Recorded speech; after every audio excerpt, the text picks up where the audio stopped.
Hello students, welcome to Amazon academy. जी हाँ, एक और मैथ्स का प्रोफाइल जिसमें आज के बाद आप बहुत कंफर्टेबल अपने आप को फील करेंगे। जी हाँ, आज हम टिप्स लेके आए हैं आपके लिए एक बहुत ही जबरदस्त प्रोफाइल का। कौन सा चैप्टर है और उसकी कौन सी प्रोफाइल है, जरा पहले इसका जिक्र कर लें बच्चे। तो आज हम बात करने वाले हैं कॉम्प्लेक्स नंबर में। जी हाँ, और इस कॉम्प्लेक्स नंबर में बात क्या करेंगे? Tips to find the new position of a point in complex plane after its rotation with respect to a fix point. यानी एक पॉइंट को दूसरे पॉइंट के रिस्पेक्ट में कॉम्प्लेक्स प्लेन में जब आप घुमा देंगे किसी एंगल से, तो नई पोजीशन उस पॉइंट की क्या होगी। जैसे मैंने ये पॉइंट है और इस पॉइंट के साथ मैंने इसके रिस्पेक्ट में इसको घुमा दिया किसी एंगल से, तो अब जो नई पोजीशन होगी, आज के बाद हम उस नई पोजीशन को कैसे लिखेंगे उसकी टिप्स देखने वाले हैं। जी हाँ, बहुत ही जबरदस्त प्रोफाइल है और आप में से बहुत सारे बच्चे इसको रोटेशन थ्योरम के नाम से भी जानते होंगे। जी मेरे बच्चे, तो हम जो है क्या करने वाले हैं, इस टिप्स के पर्दे के पीछे की कहानी शुरू करते हैं पहले तो, फिर उसके बाद देखेंगे कि क्या और कैसे करना है, क्वेश्चन में कैसे यूज करना है। क्वेश्चन चाहे आसान हो चाहे हमारी गुगली हो। जी हाँ, कैसे हमें पोजीशन लेके सीधा बॉल को बाउंड्री के बाहर भेजना है। तो बच्चे, यहां पर हम बात कर रहे हैं सबसे पहली बात तो कॉम्प्लेक्स प्लेन यानी ऑर्गन प्लेन की, जहां ये हमारा रियल एक्सिस है और ये हमारा इमेजिनरी एक्सिस है। आप सबको पता है कि कॉम्प्लेक्स प्लेन के अंदर हर पॉइंट एक कॉम्प्लेक्स नंबर को रिप्रेजेंट करता है। मान लीजिए एक पॉइंट मेरे पास, मेरे बच्चे यहां पर ये है से पी पॉइंट।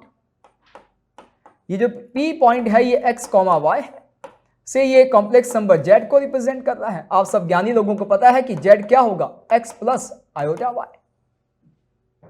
मैंने क्या किया, एक और पॉइंट लिया, से मैंने मान लीजिए ये Z1 है, ठीक, और ये x1 प्लस आयोटा y1 ले लिया, x1 y1 ले लिया, ठीक, एक ही बात। हालांकि x1 y1 की जरूरत नहीं पड़ेगी, आज के बाद हम जो है इसे डायरेक्टली लिखेंगे।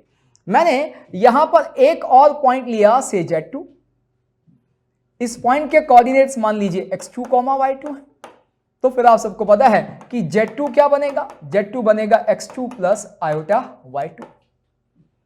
अब मैंने क्या किया मेरे बच्चे, इन पॉइंट्स को ओरिजिन से ज्वाइन कर दिया, तो एक तरह से मेरे पास क्या आ गए हैं, मेरे पास दो वेक्टर्स आ गए हैं, एक वेक्टर ये, एक वेक्टर ये। मान लीजिए Z1 जो पॉइंट है उसका जब लाइन हम ओरिजिन से ज्वाइन कर रहे हैं, तो ये जो लाइन है इसका इंक्लिनेशन मान लीजिए मेरे पास मेरे बच्चे θ1 है। Z2 वाले पॉइंट को ज्वाइन करने से जो लाइन बन रही है उसका इंक्लिनेशन मान लिया मैंने θ2 है। आप सब जानते हैं कि ये जो θ1 θ2 है ये कॉम्प्लेक्स नंबर के आर्ग्यूमेंट्स हैं। तो फिर आपको ये भी समझ में आ रहा होगा कि इस कॉम्प्लेक्स नंबर को लिखने का एक और तरीका है। क्या मेरे बच्चे, आप सबको पता है कि इसको लिखने का तरीका है mod Z1 e power iota θ1। जी हाँ, यूलर्स फॉर्म आपको पता है। इसी तरह से इस वाले को लिखने का तरीका क्या हो जाएगा, मॉड Z2 और e पावर आयोटा θ2।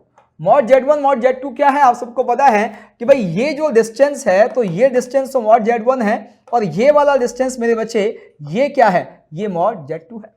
यानी Z2 को ओरिजिन से ज्वाइन करने वाले लाइन सेगमेंट का जो लेंथ होगा वो मॉड Z2 होगा और Z1 को ज्वाइन करने वाले सेगमेंट का लेंथ मॉड्यूलस ऑफ Z1 होगा। अब मैंने एक यहां पर मजेदार चीज आपको बतानी है बच्चे। मान लीजिए ये एंगल अल्फा है, तो मुझे एक चीज समझ में आ रही है कि ये वेक्टर यदि अल्फा एंगल से घुमाया जाए तो ये वेक्टर इस वेक्टर के साथ कोलिनियर हो जाता है, बिल्कुल। तो मैं यहां पे एक इनिशियल केस लेता हूं, केस वन। केस वन में बच्चे मैं क्या ले रहा हूं कि मॉड Z1 और मॉड Z2 को मैंने इक्वल ले लिया। यानी मैंने क्या किया, ये दोनों ही वेक्टर्स की लेंथ इक्वल ले ली। अब यदि इन दोनों वेक्टर्स की लेंथ इक्वल है तो आप समझदार लोग समझ गए होंगे, यदि इस वाले वेक्टर को एंटी क्लॉकवाइज अल्फा एंगल से घुमा दिया जाए तो ये वाला वेक्टर मिल जाता है, बिल्कुल मिल जाता है मेरे बच्चे। यहां जैसा मैंने कहा कि भाई Z2, तो Z2 किसके इक्वल है, Z2 आपको पता है कि वो है modulus of Z2 e power iota θ2। इस θ2 की बात की जाए तो ये θ1 प्लस अल्फा है, बिल्कुल है। तो मेरे बच्चे इसको मैं ऐसे लिख सकता हूं कि this is modulus of Z2, yes exactly, और यहां पर e पावर आयोटा, और देखिए क्या θ1 प्लस अल्फा, बिल्कुल लिख सकते हैं। और ऐसा लिख सकते हैं तो इसको ऐसे भी लिख सकते हैं कि this is modulus of Z2 E power iota theta 1 into E power iota alpha. अब ये कंडीशन हमारी है, ये क्या कहती है कि भाई ये जो है ये इसके इक्वल हो गया, बिल्कुल हो गया, यानी ये क्या बन गया Z1। तो इसका मतलब मेरे पास ये Z1 इंटू ई पावर आयोटा अल्फा आ गया। एक मजेदार चीज हमने जो प्रूव कर दी यहां पर, वो क्या प्रूव कर दी इस केस में कि जो Z2 है वो Z1 इंटू ई पावर आयोटा अल्फा है। ओ अब देखिएगा Z2 Z1 ई पावर आयोटा अल्फा है, और ज्योमेट्रिकली सोचें तो मुझे क्या दिख रहा है, Z2 Z1 को अल्फा एंगल से घुमाने से मिलता है, बिल्कुल। तो इसका मतलब ये घुमाने वाला फैक्टर है यार। यस एग्जैक्टली मेरे बच्चे, ये घुमाने वाला फैक्टर है कि ई पावर आयोटा अल्फा जो है वो घुमाने वाला फैक्टर है। और एक और चीज की बात करें, यदि हम वेक्टर्स में डील कर रहे हैं, इसको एक वेक्टर मान रहे हैं, इसको एक वेक्टर मान रहे हैं, तो ई पावर आयोटा अल्फा ने क्या बिगाड़ा है, वो भी तो एक वेक्टर है। जी हाँ, और उसके आगे जो मॉड जेड लगा हुआ है वो कितना है, 1 है। इसका मतलब वो यूनिक वेक्टर है। और आप सब बहुत अच्छे से जानते हैं किसी वेक्टर की डायरेक्शन बदलने का तरीका क्या है, किसी दूसरे वेक्टर से मल्टीप्लाई कर दें।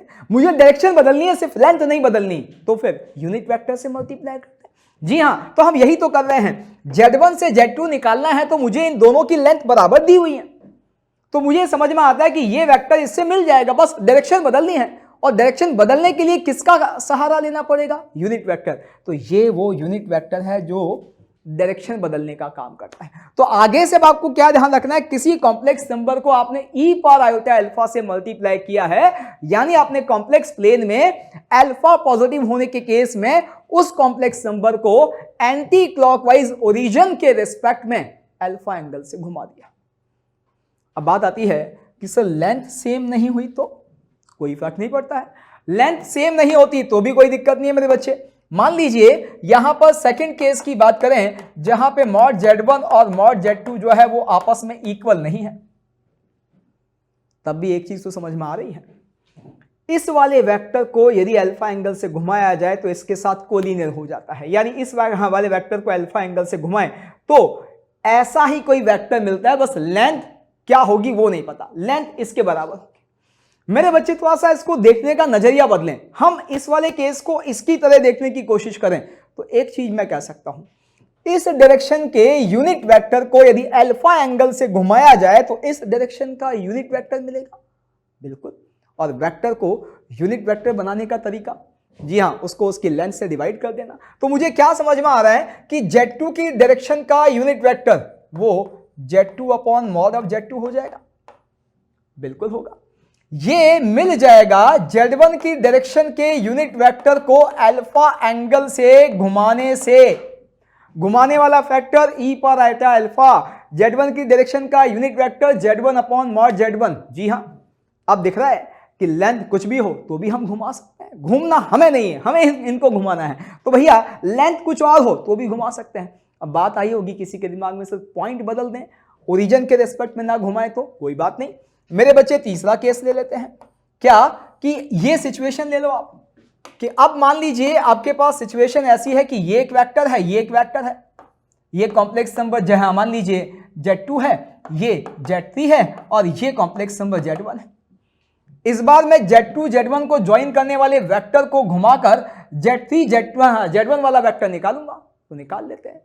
ये पोजीशन वेक्टर इस पॉइंट का, ये पोजीशन वेक्टर इस पॉइंट का, तो ये वाला वेक्टर क्या हो गया Z3 माइनस Z1, ये वाला वेक्टर क्या हो गया Z2 माइनस Z1। तो घुमाते हैं मेरे बच्चे, यदि ये एंगल अल्फा है तो आपको पता है कि Z3 को Z1 से ज्वाइन करने वाले वेक्टर का यूनिट वेक्टर यही होगा, बिल्कुल। ये मिल सकता है जब Z2 को Z1 से ज्वाइन करने वाले डायरेक्शन के यूनिट वेक्टर को अल्फा एंगल से घुमाया जाए और घुमाने वाला फैक्टर ई पावर आयोटा अल्फा होगा।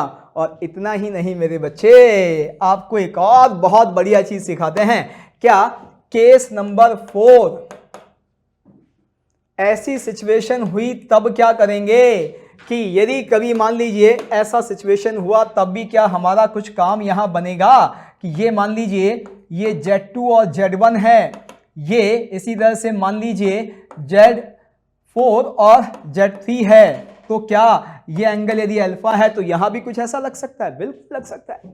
आप देखो इस डायरेक्शन के यूनिट वेक्टर घुमाओ, इसके साथ कोलिनियर हो जाएगा, होगा नहीं होगा? यानी यहां भी ये समझ में आता है, बिल्कुल Z4 माइनस Z3 की डायरेक्शन का यूनिट वेक्टर मिल जाएगा Z2 माइनस Z1 की डायरेक्शन के यूनिट वेक्टर को घुमाने से, घुमाने वाला factor e power iota alpha.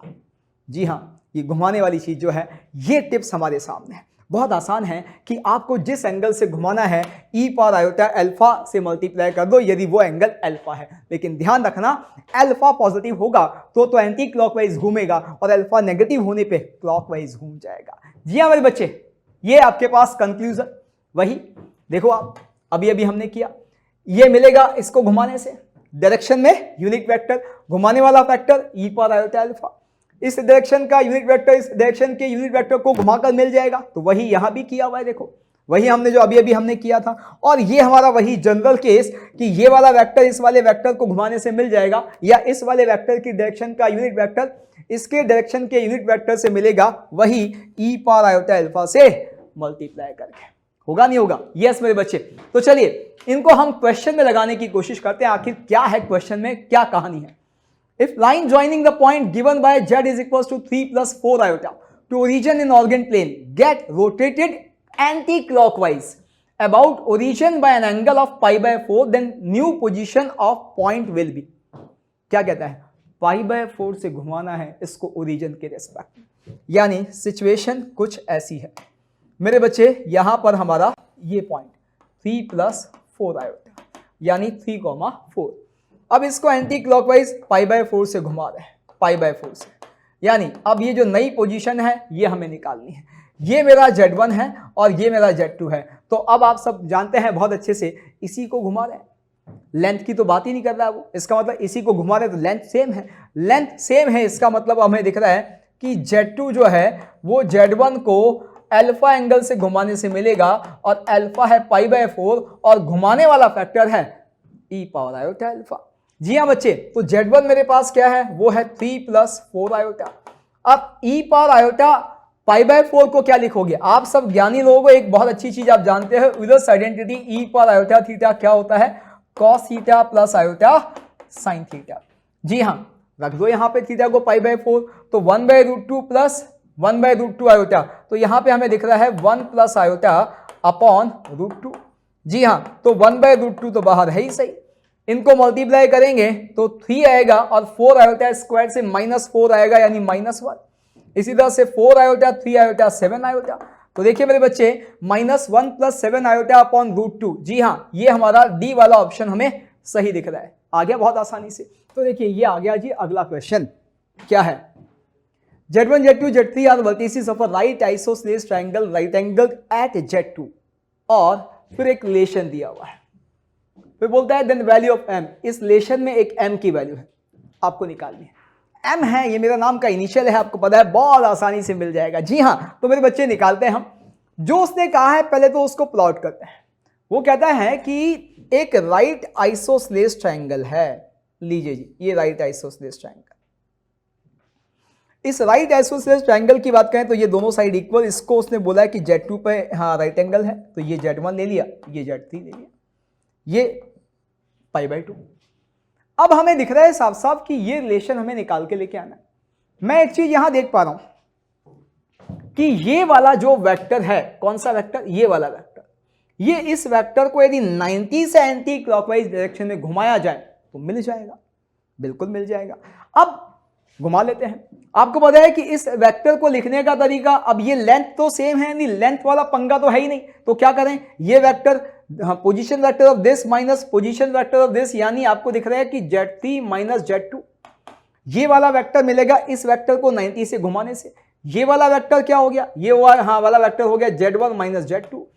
आपको घुमाने वाला फैक्टर पता है क्या? e power iota alpha. Alpha की वैल्यू यहां कितनी है? Pi by 2। और अभी अभी हमने एक चीज देखी कि e पावर आयोटा थीटा यानी cos theta plus iota sine theta, तो cos pi by 2 plus iota sine pi by 2, cos pi by 2 की वैल्यू 0, साइन पाई बाय 2 का वैल्यू 1, यानी ये 0 प्लस आयोटा 1, यानी ये आयोटा बन जाएगा। मेरे बच्चे ये आयोटा के इक्वल है।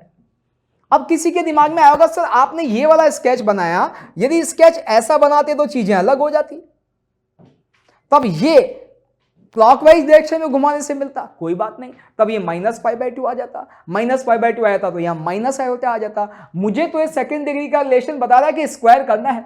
अब चाहे मैं आयोटा का स्क्वायर करूं चाहे माइनस आयोटा का करूं, बात तो एक ही है। यस, तो यहां पे मुझे दिख रहा है स्क्वायरिंग बोथ साइड से कि Z3 square plus Z2 square minus 2Z2Z3 is equals to, यहां पे आयोटा स्क्वायर या माइनस आयोटा का स्क्वायर, आयोटा स्क्वायर आएगा, -1 होती है आयोटा स्क्वायर की वैल्यू। इसका स्क्वायर आपको दिख रहा है Z1 square plus Z2 square minus of 2Z1Z2। समझ में आया?